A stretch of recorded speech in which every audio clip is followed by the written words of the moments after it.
discussing his belief that mental illnesses were unnecessary diagnoses used to excuse the behavior of moral and socially deficient people.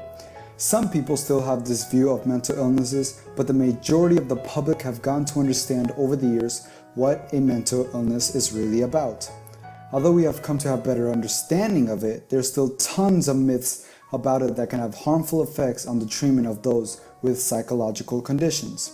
So today, we'll be talking about 5 harmful myths about mental illnesses. First, people with mental disorders are likely to be violent.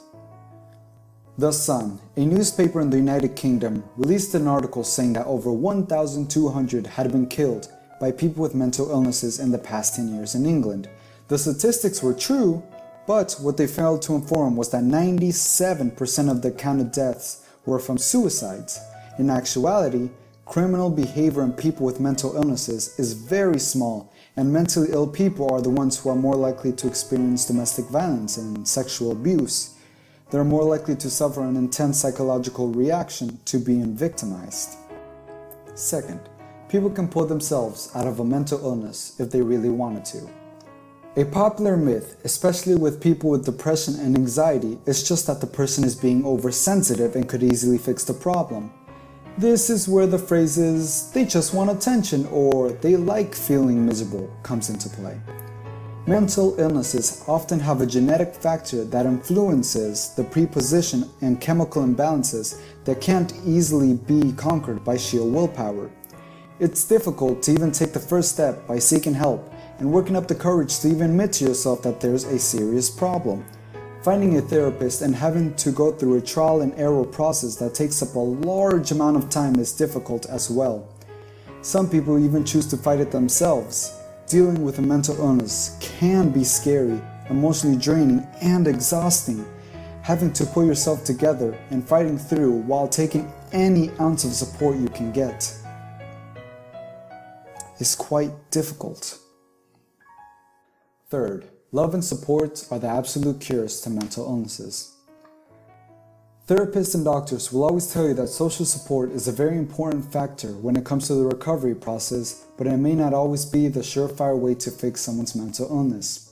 We've all seen movies where a child with a serious behavioral problem or a girl who suffers from emotional outbursts is made completely better by the end of the movie because someone went out of their way to inspire a sudden realization that they too can be loved. It's a touching concept, but if you expect this in real life, you'll be thoroughly disappointed. They can be afraid of rejection and social isolation. Although it's great having someone helping and supporting you along your fight, showing that they care about you, a mentally ill person could have a hard time even believing that in the first place. Expecting process from showing love and affection on the same level of support every single day will be harder, especially on a particularly bad day for the person that's being helped. Fourth, having a mental illness is a social death sentence. The awareness of mental illnesses and what causes them has more than doubled since the 1950s. Mental illnesses have become highly aware and have become more acceptable, more so than physical illnesses in some cases. Some even see that having a mental illness is a sign of a greater understanding of what it means to be a human being.